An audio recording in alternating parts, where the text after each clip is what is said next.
Olá, seja bem-vindo ao movimento Consciência Hebraica. E hoje, no nosso Consciência Hebraica, dia especial. Sempre é o amanhecer da consciência hebraica.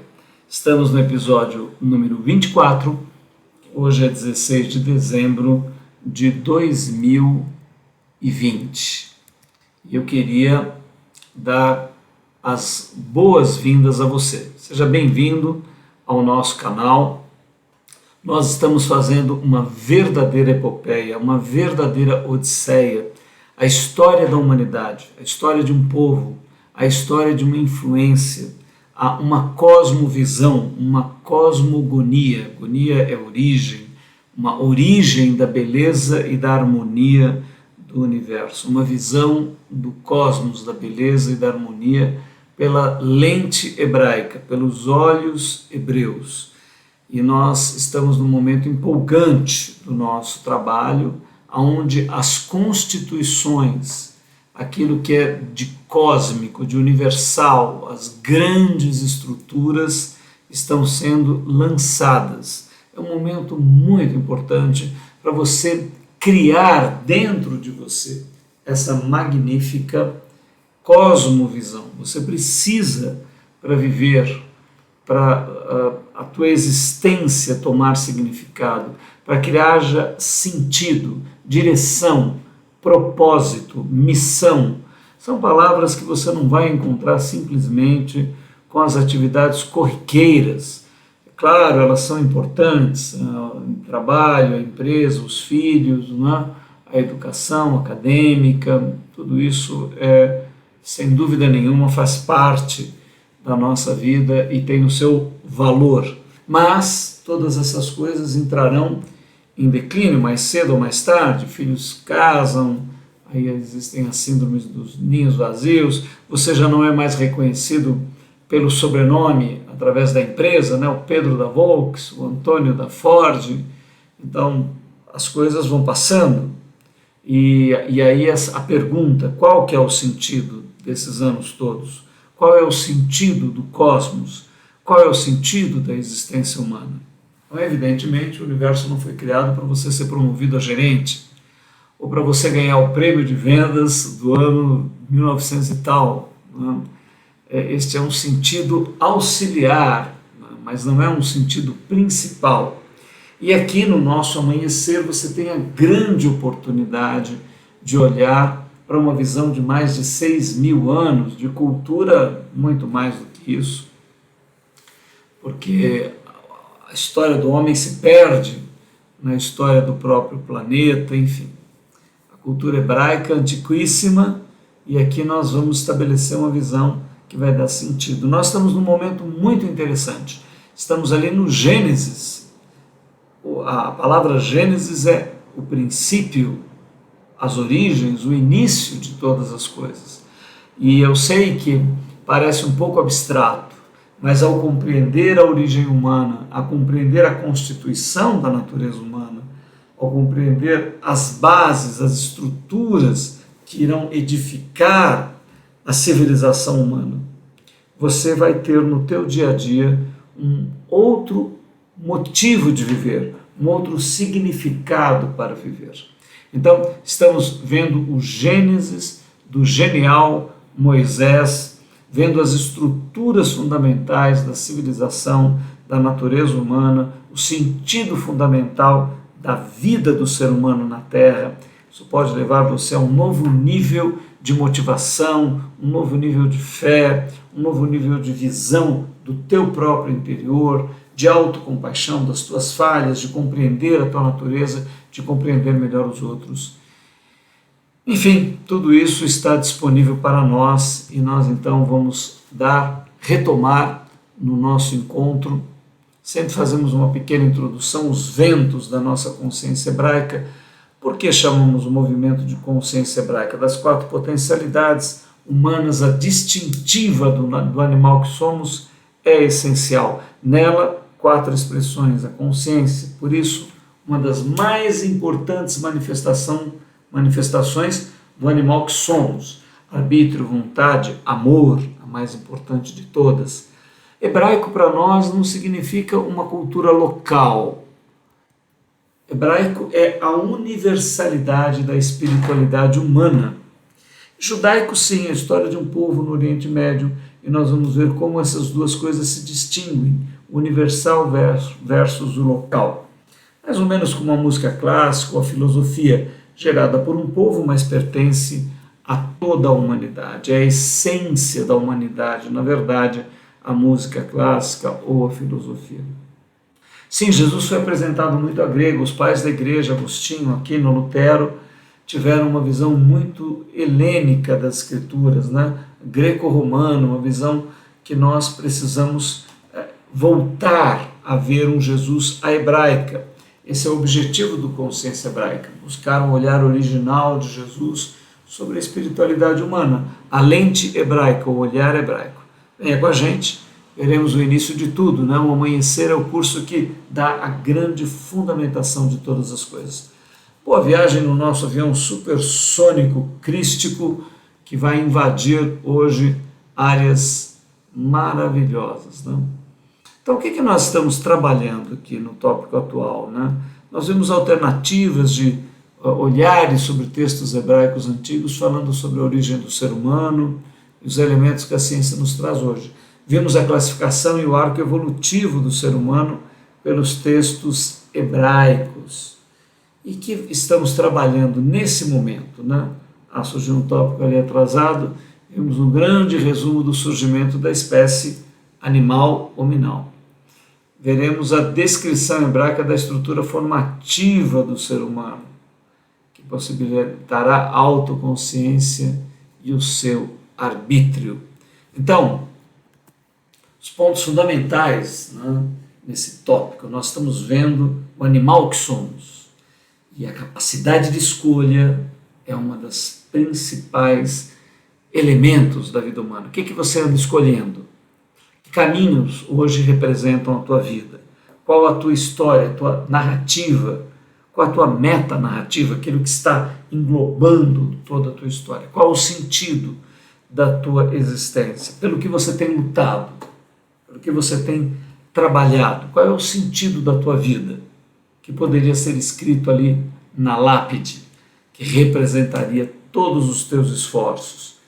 Então, o que nós estamos vendo aqui é o desafio de um grande ideal, um ideal para a humanidade, um ideal para a vida humana, que o maior de todos os homens, que nós veremos no decorrer dessa história, a maior consciência hebraica, a do Yeshua HaMashiach, Jesus, o Messias, Jesus, o Cristo. Ele foi o maior olhar, a maior mente que pôde ver o sentido real da vida humana e realizá-lo. E nós estamos seguindo as suas pegadas, os seus passos, porque ele viu tudo isso, ele enxergou todas essas coisas. Então, vamos dar aqui o início ao nosso texto. Origem da autoconsciência e do arbítrio humano. Maravilhoso capítulo que trata do arco evolutivo do ser humano. Olha, Gênesis 3, de 1 a 25. Ora, a serpente era a mais astuta de todos os animais do campo que o Senhor Deus tinha feito. Esse é o texto em que nós agora estamos. E esta disse à mulher: é assim que Deus disse? Não comereis de toda a árvore do jardim. E aqui, entre parênteses, a nossa observação: consciência crística e anticrística. Deixa eu falar algo para você. O animal hominal que nós somos, na sua origem mais remota, não tinha autoconsciência. Nós vemos isso em toda criança que nasce. Ela passa um período sem saber quem é. Ela ainda não se conhece enquanto um ser humano. Também a espécie humana passou pelo mesmo arco. Havia um momento em que o nosso animal no planeta Terra não sabia quem era. Não tinha autoconsciência. Não sabia que estava nu, como nós já vimos no nosso último encontro. Aliás, Eu sugiro que você pegue este estudo desde o primeiro capítulo, com um caderno do lado. Se você tiver algum amigo, namorada, irmão, algum colega que você possa estudar junto com ele, faça isso. É uma grande jornada, vai mudar o teu olhar acerca da vida humana. Você vai estar recebendo de presente milhares de anos de sabedoria e cultura. O que falo aqui não vem de mim, não é um conhecimento que você está recebendo da minha pessoa. Isso pertence às escrituras hebraicas de Gênesis a Apocalipse. Então vejam, nós não tínhamos consciência, autoconsciência. Estávamos quase na mesma condição, no nosso potencial inicial, que os animais. Então, esta parábola do Gênesis, esta figura do Gênesis, e aí eu peço licença para você que talvez veja literalmente a passagem para vê-la de uma forma parabólica, simbólica, né? Você pode compreender que havia um jardim, havia uma serpente que falava e havia uma mulher chamada Eva, né, neste jardim. Ok, se isto satisfaz e te estimula a dedicar-se a Deus, ótimo, nem precisa continuar no nosso estudo. Mas se você acha que essa história toda não foi bem explicada para você, você gostaria de uma outra versão, continue, nós vamos ter a liberdade de dar um outro olhar. Então veja, o que o texto vai tratar? Ele vai tratar da transição do animal que nós éramos para o caminho de adquirirmos autoconsciência. E isto vai ser simbolizado através de duas naturezas potenciais que vão florescer neste animal hominal chamado ser humano. E para isso eu vou recorrer ao nosso gráfico da criação. Eu acho que o melhor gráfico nós pegamos primeiro o nosso gráfico paralelo. Acho que ele vai ser o primeiro que nós vamos usar para que você entenda bem esse conceito. Aqui, olha, nosso gráfico paralelo, né, eu vou ampliar para você, te mostrar aqui uma coisa muito importante. Ó. Na constituição que vimos lá atrás no nosso curso, o elemento celeste mais o elemento abissal vão formar o nosso universo. Então, o universo terá duas naturezas em gradiente, né? Olha, dimensão material em gradiente, celestial e abissal. Por que gradiente? Porque não é propriamente um dualismo, né? Ou seja, não é uma coisa assim, luz e trevas, não é uma coisa cerrada, é uma mescla, uma mistura, é um jogo de sombras e de luz, é um gradiente que se manifesta em toda a natureza, no plano mineral, no plano vegetal e no plano animal. Olhe bem aqui o nosso gráfico, isso vai ajudar você a compreender o que nós queremos explicar no Gênesis. Então, na dimensão material do universo, é formado de um gradiente celeste abissal. Olha, agora que planos vão surgir aqui no universo?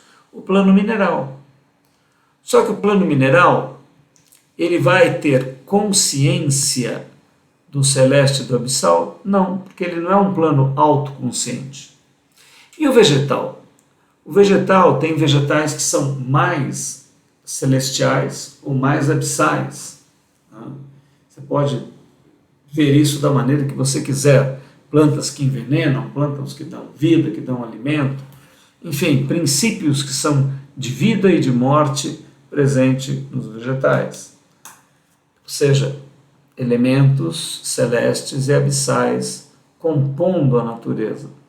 E os animais? Nós vamos ver que lá na lei hebraica você tinha determinados animais que eram recomendados que você não comesse a carne. Então, por quê? Porque eles acumulavam um astral mais abissal, um astral mais ligado ao polo abissal da natureza. Então, tudo está envolvido por esse gradiente, por essa mescla de abismo e céu, de celeste e abissal. Só que aqui, olha, esse daqui está no número 4, tá vendo? Então, o número 3 é o número do Criador. Qual é a maior obra do Criador? A criação, é o próximo número 4. E dentro da criação, qual a maior obra? O homem. Então, o animal hominal, o ser humano, será o número 5. Só que esses 3 planos não têm autoconsciência. Mas chega neste momento, este animal desenvolve-se nele, ele vai ter potencial de desenvolver a consciência. E quando ele desenvolver a consciência, ele vai tomar sentido que há uma qualidade abissal que pulsa dentro dele. Ó. Este A aqui pode ser visto como abissal. E este C pode ser visto como celestial. Então, antes desse homem realizar a primeira ação, ele tem o impulso celeste e o impulso abissal dentro dele. Quando ele faz a primeira escolha, ou seja, quando ele escolhe, entra em harmonia com o abismo que há dentro dele, uma qualidade é formada. Uma qualidade que só no ser humano e em mais nenhum outro laboratório cósmico, em mais nenhuma outra estrutura bioquímica eletromagnética vai se produzir, que é a qualidade anticrística. É resultado da consciência humana em harmonia com o abismo. E quando ele cede, quando ele concorda, quando ele harmoniza com o impulso celeste que vem do universo na sua natureza, ele agrega uma qualidade misteriosa, maravilhosa, chamada crística. É este elemento que irá gerar os futuros filhos de Deus, cumprindo Gênesis 1:26. E o que você vai ver no Gênesis? Você vai ver o diálogo entre o celeste e o abissal potencialmente dentro do homem. Ou seja, o que é a serpente? A serpente representará esta qualidade anticrística. Então, o jardim é o próprio ser humano. A árvore do conhecimento do bem e do mal é esta árvore. O ser humano é esta árvore. A árvore do conhecimento, da consciência, do bem crístico e do mal anticrístico, ou a consciência de poder concordar com o celeste e formar o crístico. Então, esse C de celeste, quando entra a consciência do humano concordando, vira C de crístico. E este A de abissal, quando a consciência humana o reforça, ele vira A de anticrístico. Então, aqui nós temos a serpente e aqui nós temos a mulher. A mulher, no Gênesis, vai representar a qualidade celestial, a qualidade crística, e a serpente representará a qualidade anticrística. Então, vendo desta maneira, nós teremos uma outra visão. Por que é necessário o abismo e o céu?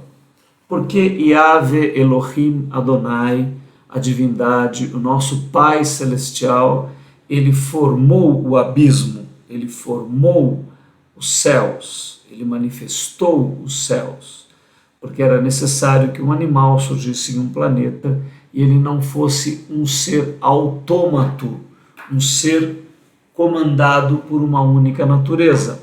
O mineral é autômato, o vegetal é autômato, o animal é autômato, ele não decide o que faz, o instinto decide por ele completamente. O mineral não decide o que faz, a mecânica quântica no interior dos átomos e moléculas decide por ele.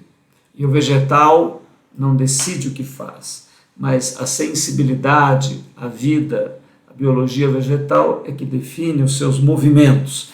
Mas existirá um animal em que poderá haver decisão, escolha, arbítrio, consciência, autoconsciência. Este animal surgiria como os outros animais, mas com um potencial que nenhum outro animal teria. E o que nós estamos vendo neste momento no Gênesis é esta maravilhosa parábola. Então, quando você vê aqui escrito: a serpente era mais astuta que todos os animais do campo. Era uma cobra que o Gênesis está falando? Não. Ele está dizendo a natureza potencialmente anticrística do homem, do ser humano, é mais astuta que qualquer outro animal.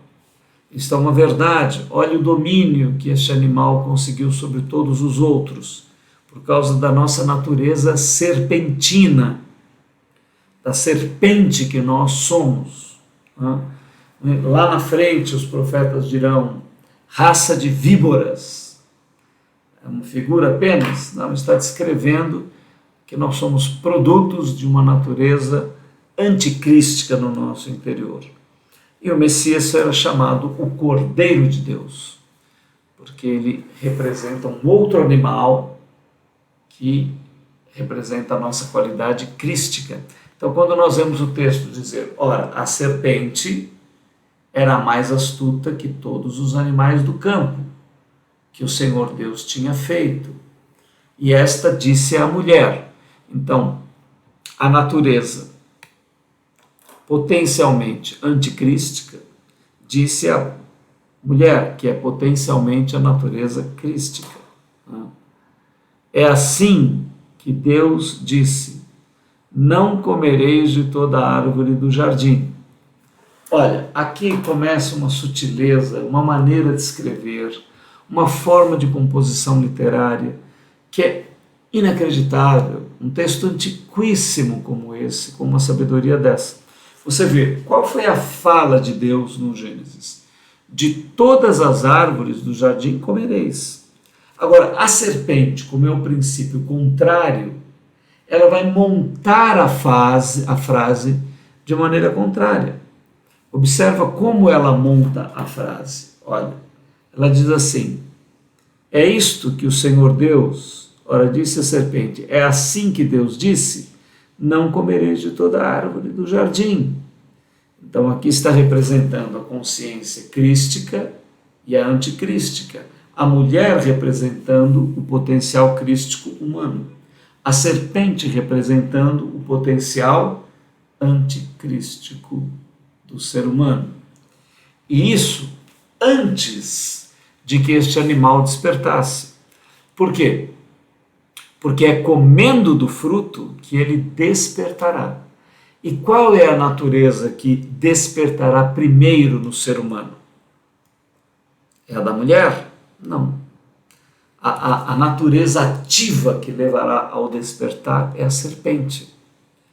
Então, o que isto está querendo dizer? A serpente representa o nosso instinto, a nossa sagacidade, nosso elemento de crueldade também. O que nos fez sobreviver e superar a nossa natureza e vencer os outros animais? Não foi a natureza crística, foi a natureza anticrística. Esse era o papel dela. Ela desperta primeiro, ela é mais antiga no domínio da nossa natureza. O amor virá muito depois. Na figura do Cristo é que ele se manifestará completamente com a evolução da semente da mulher. Então, o que nós temos aqui, neste diálogo, é um diálogo tremendo entre o potencial anticrístico e crístico que está no interior humano. A serpente representando esta natureza. Então ela diz assim, ela diz exatamente a frase contrária de Deus. Deus diz: de toda árvore comereis. O que a serpente diz? Não comereis de toda árvore. Ela é exatamente a oposição à luz. Ela é as trevas no nosso interior. Comereis de toda árvore do jardim? Consciência crística e anticrística. Vamos continuar no texto para ver o que este texto traz para nós. E disse a mulher à serpente: do fruto das árvores do jardim comeremos. Então ela discorda da serpente, mas do fruto da árvore que está no centro do jardim, qual era? A árvore do centro do jardim. Disse Deus: não comereis dele, nem nele tocareis, para que não morrais. Olha, é interessante notar aqui que a árvore que estava no centro do jardim foi chamada de árvore da vida. A segunda árvore que é apontada no Gênesis é chamada árvore do conhecimento do bem e do mal. Mas não é dito aonde essa árvore está. Você fala, mas ela estava também no centro. Ora, duas árvores não podem ocupar o centro? Ou podem? Bom, se forem árvores físicas, não. Mas se forem árvores simbólicas, sim. Então, quando ela diz da árvore que está no centro do jardim não comeremos, ela está dizendo de que árvore? A árvore do conhecimento do bem e do mal. É desta árvore que ela está falando. Por quê? Porque a árvore da vida, ela ainda não será tocada. Mas a primeira árvore que será tocada é a árvore da ciência do bem e do mal. O que é esta árvore? Esta árvore é a consciência que irá despertar no interior do homem. Olha aqui, voltando para o nosso gráfico. A serpente é a natureza vermelha. A mulher é a natureza azul. Mas a árvore ainda não foi comida, é o C lá em cima. É a consciência que ainda despertará neste animal. Serpente, mulher, árvore. Aqui é a capacidade de conhecer. É a consciência que despertará quando o homem comer da árvore. Que árvore? Ele é a própria árvore. Ele irá comer evoluindo, crescendo, se desenvolvendo. O Gênesis criou esse texto maravilhoso para nos dizer como essa história evolutiva aconteceu. E ele nos coloca numa parábola dizendo que a serpente e a mulher estão conversando. E ela diz: mas do fruto da árvore que está no meio do jardim, disse Deus: não comereis dele, nem nele tocareis, para que não morrais. Olha, aqui tem mais ciência. O texto é lindo e tem sutilezas e detalhes no texto que, se você não prestar atenção, eles escapam. Deus disse para não comer, mas Eva acrescenta algo que Deus não disse. Olha aqui no texto. Perceba a sutileza do texto. Está dizendo assim: disse Deus, não comereis dele, nem nele tocareis, para que não morrais. Na verdade, Deus não disse para não tocar, disse apenas para não comer. Então, Eva está mostrando aí o nosso princípio religioso, onde nós acrescentamos mais coisas do que a própria divindade propõe. A nossa tradição religiosa, ela é experiente em acrescentar coisas piores, a mais rígidas do que o próprio Deus. Deus disse apenas para não comer. Eva disse, não, além de comer, não pode nem tocar. Daqui a pouco não pode nem ver. E assim por diante. Então a nossa religião, ela tem por princípio, a nossa natureza humana tem por princípio aumentar, amplificar as coisas quando elas não estão lá no texto. Vê quanta sutileza um texto como esse carrega? E disse a mulher à serpente, do fruto das árvores do jardim comeremos, mas do fruto da árvore que está no centro do jardim, no meio do jardim, disse Deus, não comereis dele, nem nele tocareis, para que não morrais. Aí ela já acrescenta, representando o nosso processo religioso. E o texto continua. Então a serpente disse à mulher: certamente não morrereis. Olha, aqui começa o desafio. Deus havia dito que se eles comessem, eles morreriam. A serpente diz: vocês não irão morrer. Vocês não morrerão. É certo, certamente vocês não morrerão. Aí você diz: olha, quem que está certo? Começa a haver duas propostas, começa a haver uma divisão entre céu e abismo, começa a haver verdades que são propostas de maneira antagônicas. Uma vinda do Criador, outras vindas de criaturas, de seres, outros que não o próprio Deus. Veja como vai continuar aqui o nosso diálogo. Certamente não morrereis. O texto continua assim. Gênesis 3, 1, 25. Porque Deus sabe, olha, essa é a serpente falando, que no dia em que dele comerdes, acontecerá duas coisas. Se abrirão os vossos olhos e sereis como Deus, sabendo o bem e o mal. Olha, a serpente faz duas afirmações fundamentais. Primeiro, vocês não vão morrer ao comer do fruto. Segundo, quando vocês comerem desse fruto, vocês irão ao caminho de Deus. Vocês irão se tornar semelhantes a Deus. Vocês terão o potencial da divindade, porque vocês terão ciência, consciência da luz e das trevas, do bem e do mal, do abismo e do celeste. Você percebe então que o nosso gráfico aqui, olha, ele fica bem defendido, né? Olha o nosso gráfico.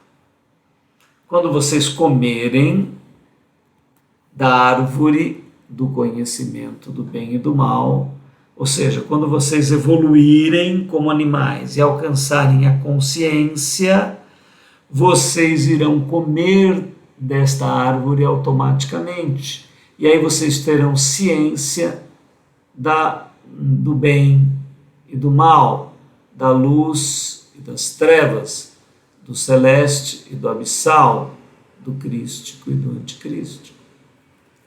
Você percebe que o que a serpente está colocando é o arco de evolução do homem, o arco de evolução da natureza.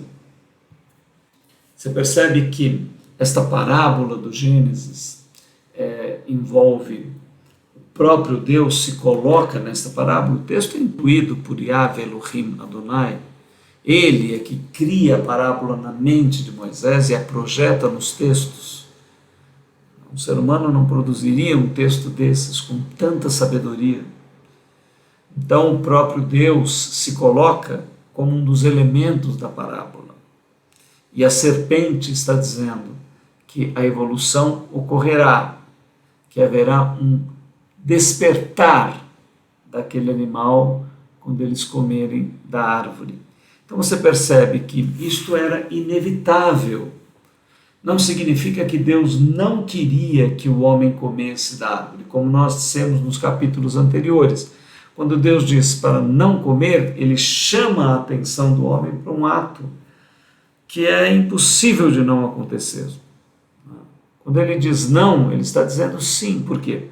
Se eu estou numa sala, como nós demos o exemplo no dia que lemos essa passagem no curso anterior, dissemos, olha, você pode olhar para qualquer lugar, menos para aquele lugar, aquele é o que vai mais te chamar a atenção. É porque, na verdade, eu quero chamar você a atenção para aquilo. Então, esta ideia que foi colocada de queda, né? Esta ideia que foi colocada de transgressão, de pecado, que Deus não queria que nada disso acontecesse, É falta da compreensão da parábola toda do Gênesis. Porque para que Gênesis 1:26, façamos um ser a nossa imagem e semelhança, para que o homem seja a imagem e semelhança de Deus, ele vai ter que passar pelo conhecimento do bem e do mal, da luz e das trevas. E, evidentemente, ele terá que comer desta árvore, que é ele mesmo. A árvore é o próprio ser humano. Comer do fruto significa amadurecer. Você vai dizer que Adão e Eva eram perfeitos quando eles não sabiam nem que estavam nus. Lá eles estavam como animais. Agora o Gênesis apresenta o salto que este animal hominal dará ao comer necessariamente da árvore do conhecimento do bem e do mal. Olha ali, consciência do abissal e do celeste. E pelas suas decisões, a formação do anticrístico e a agregação do crístico. Pelo arbítrio, pela decisão humana. Tudo isso eu quero que você compreenda, porque a tua vida é cercada disso. É cercada de decisões, é cercada de cristicidade e anticristicidade. Você está proposto para chegar à semelhança de Deus. Tudo isso que nós estamos lendo aqui está acontecendo nesse exato momento dentro do teu interior. Esta história do Gênesis não ficou lá atrás num livro. É uma história viva. Cada criança que nasce, nasce como um animal sem consciência. Cada criança que avança com a sua genética em saúde, come da árvore do conhecimento do bem e do mal. Cada criança que come desta árvore tem a serpente dentro de si e a mulher dentro de si. E uma luta cósmica a partir daí se desenvolve. E essa criança terá que tomar uma decisão cósmica que todo ser humano tem que tomar. Esta história é a história da humanidade, não é a história de uma cobra falante lá em um jardim perdido no Oriente Médio. Essa é a história de todo ser humano que nasce. É a parábola da natureza humana, do ser humano.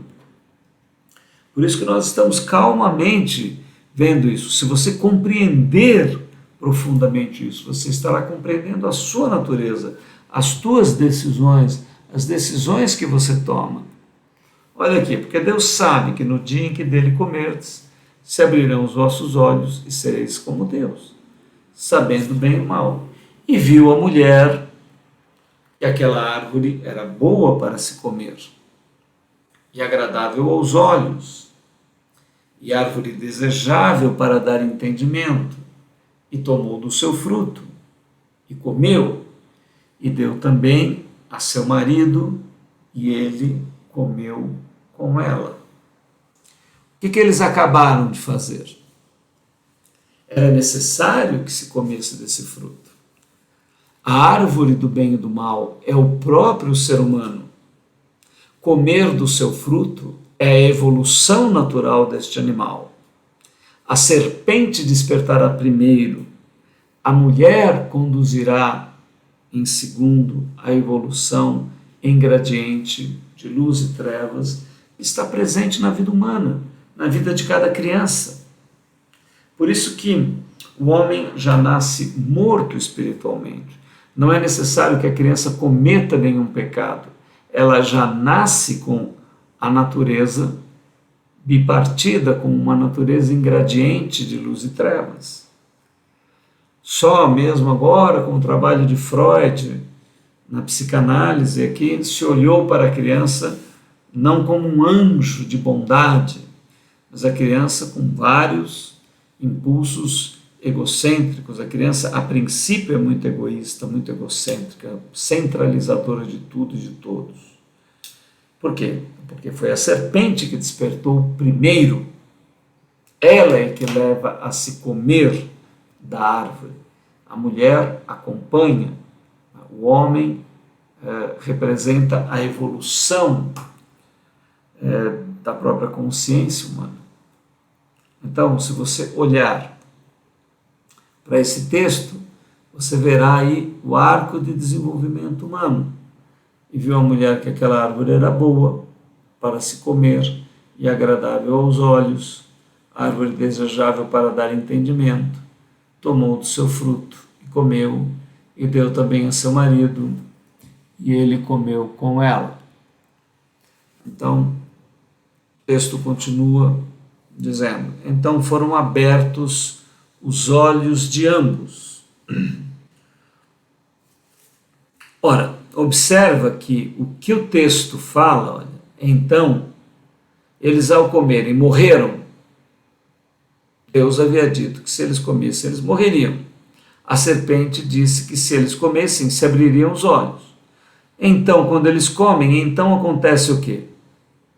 Foram abertos os olhos. 1-0 para a serpente. Não é isso? Você percebe como o texto é escrito de uma maneira maravilhosa, belíssima, né? Deus propõe algo, que é a morte.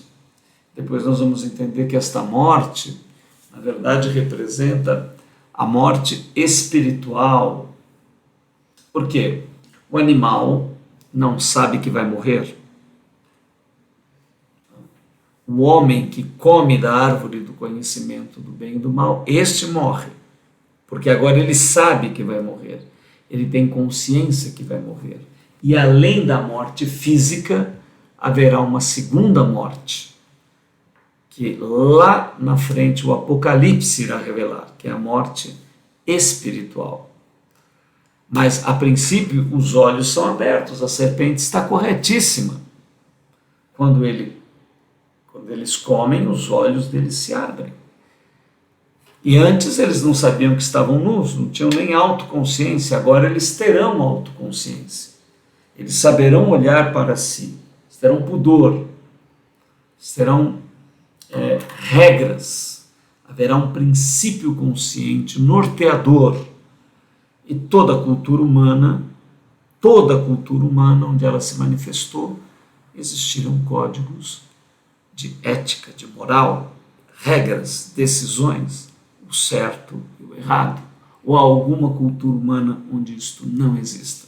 Algum antropólogo encontrou alguma cultura humana onde não há nenhum conceito do que é adequado e inadequado, certo e errado, etc.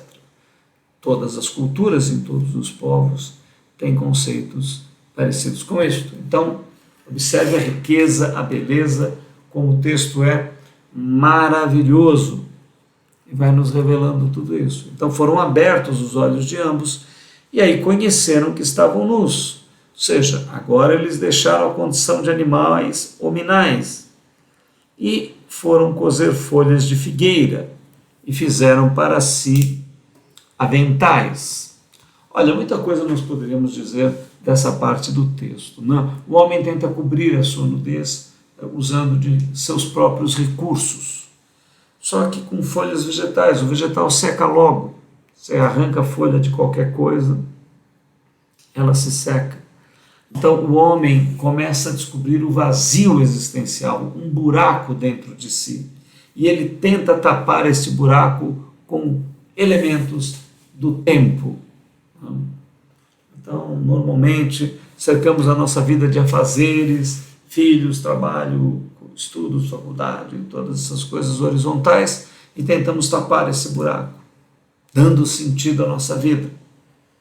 Mas essas coisas vão passando, nós vamos envelhecendo e vamos ficando amargos, vamos ficando desiludidos, vamos ficando céticos, vamos ficando descrentes, vamos ficando amargos, que acontece com muitos intelectuais, com pessoas que reclamam da idade, porque as ilusões que elas mesmas projetaram como um sentido existencial cósmico de vida, o que não pode ser, começam a se dissolver diante dos seus olhos.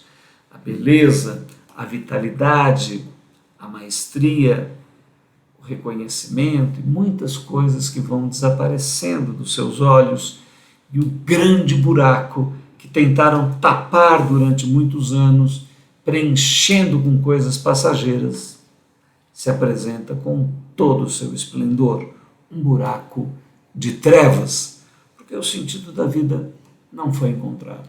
O homem tenta cozer folhas de figueiras para tampar a sua nudez, fazendo aventais, mas essa nudez não pode ser coberta de forma definitiva desta maneira. Então aqui nós estamos vendo o despertar da consciência humana e a tentativa, mesmo com religiões, do homem tentar criar esses aventais. O próprio processo religioso é um dos aventais que a humanidade tentou tapar a sua nudez, mas é inútil. O tempo ele faz com que esses aventais todos sequem, porque folhas vegetais se secam. Só o verdadeiro Deus, Elohim, Adonai, o Senhor, Yahvé, só o ser infinito da divindade pode preencher o vazio existencial humano, dar sentido, propósito, missão, direção à vida humana. Isso nós também veremos no texto. Veja como ele continua. Vamos ver aqui o nosso tempo. 45 minutos. Ainda podemos ver mais alguns pontos do texto. Olha aqui. Maravilhoso capítulo, está tratando do arco evolutivo. Você percebeu como nós já saímos da condição animal e demos o primeiro passo? E ouviram a voz do Senhor Deus, que passeava no jardim, pela viração do dia. E esconderam-se Adão e sua mulher da presença do Senhor entre as árvores do jardim. Quanto poderíamos falar deste momento, onde o homem, diante da sua nudez, tentando tapá-la com vegetais, foge do verdadeiro Deus. Quanto poderíamos dizer desta fuga, desta tentativa humana de esconder-se de Deus? Algo impossível, porque Ele é o eterno, Ele é aquele que se apresenta em tudo e em todos, dentro de nós. Como poderemos fugir daquele que é tudo e que está em todas as coisas, o Criador de tudo? Mas essa é a tentativa humana, esconder-se da presença da divindade. E chamou o Senhor Deus a Adão e disse: onde estás, Adão? Olha, sobre esta palavra, nós podemos dizer que este chamado do Criador a este Adão, que ainda representa o gênero humano, não é um personagem, um homem, um indivíduo. Ele está representando a humanidade masculina, assim como Eva representa a humanidade feminina.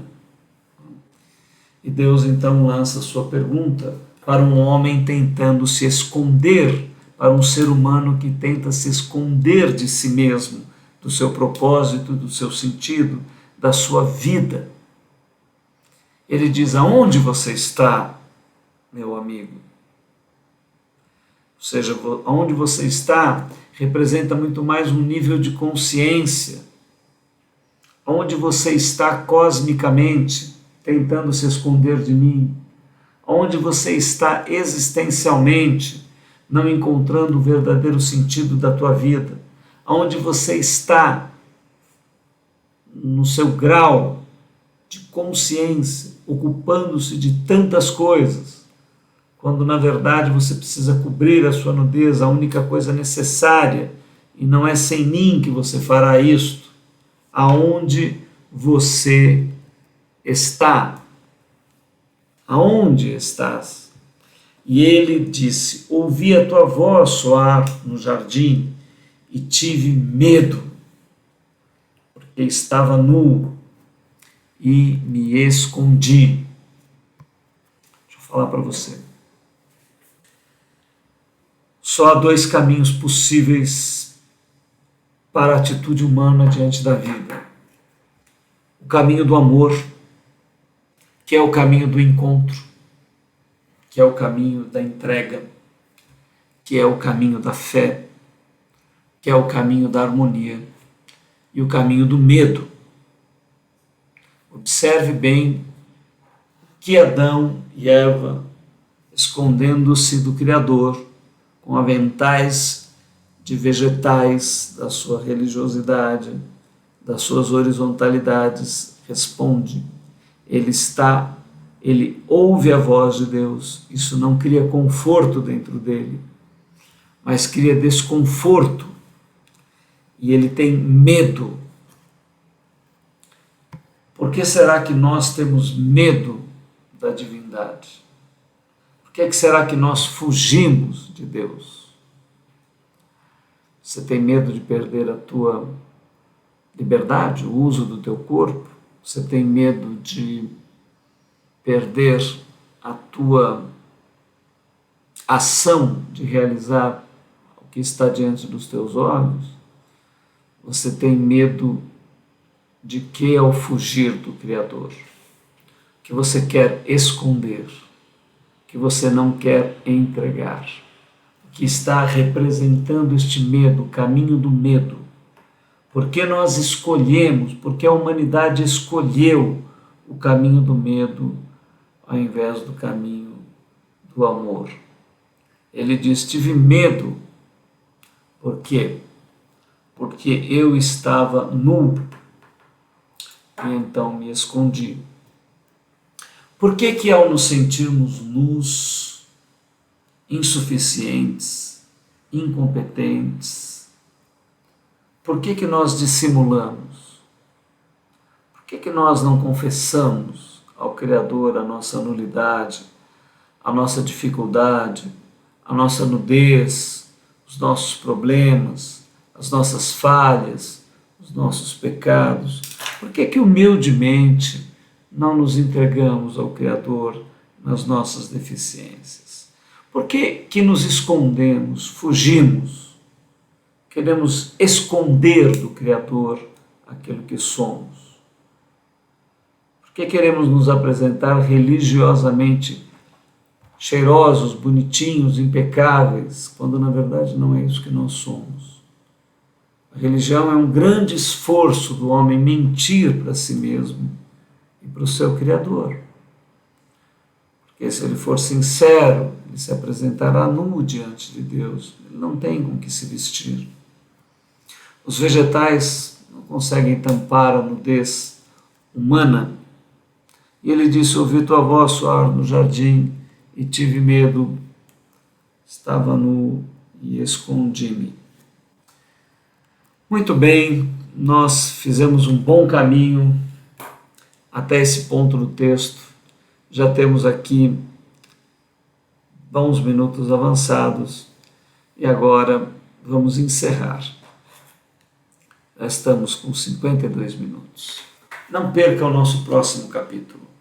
Este texto é maravilhoso e fala profundamente do nosso processo religioso, da nossa vida, das nossas mazelas, dos nossos pecados, dos nossos erros, da nossa dificuldade em amar, de termos medo e nos escondermos atrás do medo.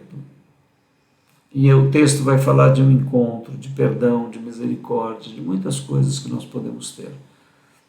Nós somos um movimento Consciência Hebraica, queremos que tudo isso estimule você a encontrar o verdadeiro Deus, Yahvé, Elohim, Adonai, o Deus de Abraão, Isaac e Jacó, o Deus dos profetas, o Deus e Pai do Senhor Jesus, o Cristo, o Messias de Deus, Yeshua HaMashiach, o ungido, aquele que é o realizador e que pode cobrir a tua e a minha nudez, a nudez de todos nós.